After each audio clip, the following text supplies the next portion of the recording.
जय भोलेनाथ। 26वें अध्याय में आपने श्रावण मास की अमावस्या को किए जाने वाले वृष पूजन और कुश ग्रहण के विधान के बारे में जाना। क्या है कर्क संक्रांति और सिंह संक्रांति में किए जाने वाले कार्य? आइए जानते हैं श्रावण मास महात्म्य के 27वें अध्याय की कथा में। ईश्वर बोले, हे सनत कुमार, श्रावण मास में कर्क संक्रांति तथा सिंह संक्रांति आने पर उस समय पर जो कृत्य किए जाते हैं उन्हें भी मैं आपसे कहता हूँ। कर्क संक्रांति तथा सिंह संक्रांति के बीच की अवधि में सभी नदियाँ रजस्वला रहती हैं, अतः समुद्रगामिनी नदियों को छोड़कर उन सभी में स्नान नहीं करना चाहिए। कुछ ऋषियों ने ये कहा है कि अगस्त्य के उदय पर्यंत ही वे रजस्वला रहती हैं। जब तक दक्षिण दिशा के आभूषण स्वरूप अगस्त्य उदित नहीं होते तभी तक वे नदियां रजस्वला रहती हैं और अल्प जल वाली कही जाती हैं। जो नदियां पृथ्वी पर ग्रीष्म ऋतु में सूख जाती हैं, वर्षा काल में जब तक 10 दिन ना बीत जाएं तब तक उनमें स्नान नहीं करना चाहिए।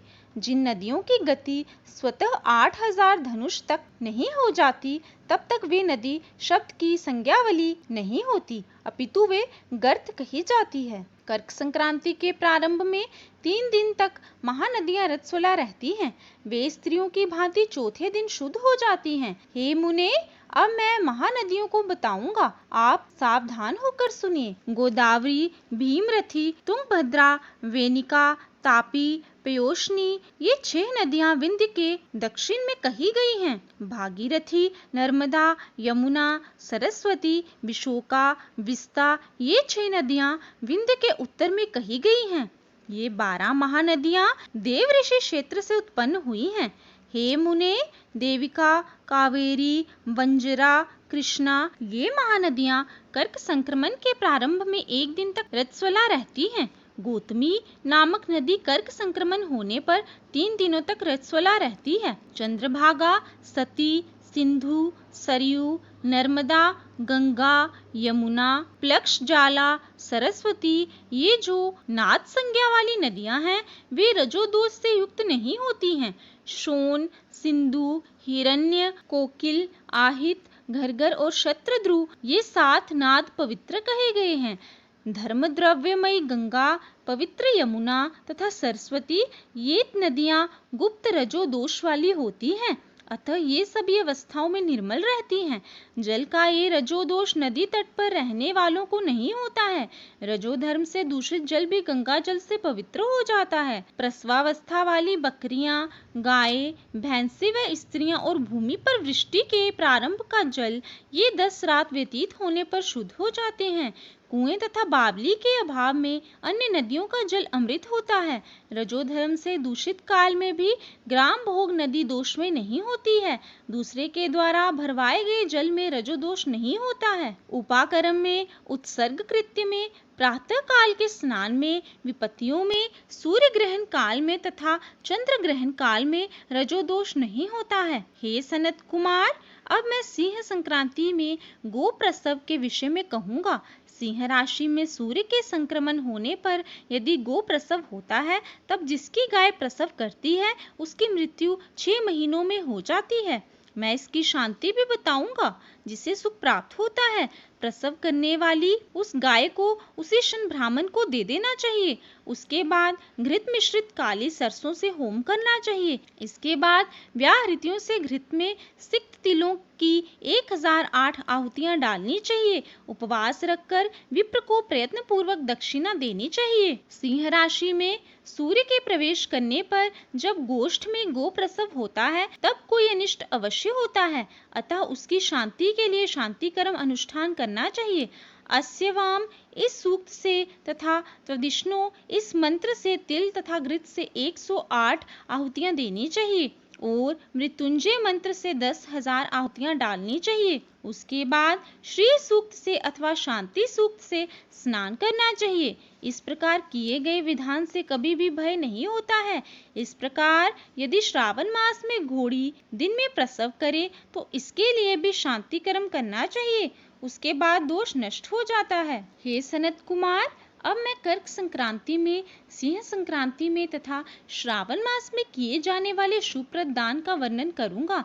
सूर्य के कर्क राशि में स्थित होने पर घृत धेनु, का दान तथा सिंह राशि में स्थित होने पर सुवर्ण सहित छत्र का दान श्रेष्ठ कहा जाता है तथा श्रावण मास में दान अति श्रेष्ठ फल देने वाला कहा गया है। भगवान श्रीधर की प्रसन्नता के लिए श्रावण मास में घृत, घृत कुंभ, घृत धेनु तथा फल विद्वान ब्राह्मण को प्रदान करने चाहिए। मेरी प्रसन्नता के लिए श्रावण मास में किए गए दान अन्य मासों के दानों की अपेक्षा अधिक अक्षय फल देने वाले होते हैं। 12 महीनों में इसके समान अन्य मास मुझको प्रिय नहीं है। जब श्रावण मास आने को होता है तब मैं उसकी प्रतीक्षा करता हूँ। जो मनुष्य इस मास में व्रत करता है वह मुझे परम प्रिय होता है, क्योंकि चंद्रमा ब्राह्मणों के राजा हैं, सूर्य सभी के प्रत्यक्ष देवता हैं। ये दोनों मेरे नेत्र हैं। कर्क तथा सिंह की दोनों संक्रांतियां जिस मास में पड़े उससे बढ़कर किसका महात्म्य होगा। जो मनुष्य इस श्रावण मास में पूरे महीने प्रातः काल स्नान करता है वह 12 महीनों में प्रातः स्नान का फल प्राप्त करता है। यदि मनुष्य श्रावण मास में प्रातः स्नान नहीं करता है तो 12 महीनों में किए गए उसके स्नान का फल निष्फल हो जाता है। हे महादेव, हे महादेव, हे दया सिंधु, मैं श्रावण मास में उषा काल में प्रातः स्नान करूंगा। हे प्रभु, मुझे विघ्न रहित कीजिए। प्रातः स्नान करके शिव जी की पूजा करके श्रावण मास की सत्कथा का प्रतिदिन भक्ति पूर्वक श्रवण करना चाहिए। बुद्धिमान व्यक्ति इस प्रकार से मास व्यतीत करता है। अन्य मासों की प्रवृत्ति पूर्णमासी प्रतिपदा से होती है, किंतु इस मास की प्रवृत्ति अमावस्या की प्रतिपदा से होती है। श्रावण मास की कथा के महात्म्य का वर्णन भला कौन कर सकता है। इस मास में व्रत, स्नान, कथा श्रवण आदि से जो 7 प्रकार की वंद्या स्त्री होती है वह भी सुंदर पुत्र प्राप्त करती है। विद्या चाहने वाले विद्या प्राप्त करता है, बल की कामना करने वाले को बल मिलता है, रोगी आरोग्य प्राप्त कर लेता है, बंधन में पड़ा हुआ व्यक्ति बंधन से छूट जाता है, धन का अभिलाषी धन को पा लेता है, धर्म के प्रति मनुष्य का अनुराग हो जाता है तथा पत्नी की कामना करने वाला उत्तम पत्नी पाता है। हे मानद, अधिक कहने से क्या प्रयोजन।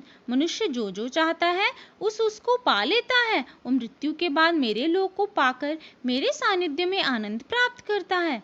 कथा सुनाने के बाद वस्त्र, आभूषण आदि से कथावाचक की विधिवत पूजा करनी चाहिए। जिसने वाचक को संतुष्ट कर दिया उसने मानो मुझ शिव को प्रसन्न कर दिया।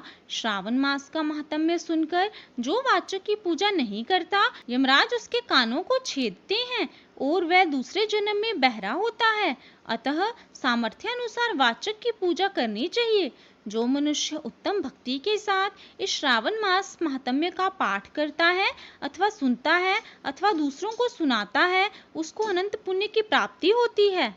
इस प्रकार श्री स्कंद पुराण के अंतर्गत ईश्वर सनत कुमार संवाद में श्रावण मास महात्म्य में नदी, रजोदोष, सिंह गो प्रसव, सिंह कर्कट, श्रावण स्तुति, वाचक पूजा कथन नामक 27वां अध्याय पूर्ण हुआ। कल हम श्रावण मास महात्म्य के 28वें अध्याय की कथा का श्रवण करेंगे। अगर आपको ये कथा अच्छी लगी हो तो वीडियो को ज़्यादा से ज़्यादा शेयर करें, लाइक करें, कमेंट करें और अपने चैनल भक्ति परंपरा को सब्सक्राइब करें।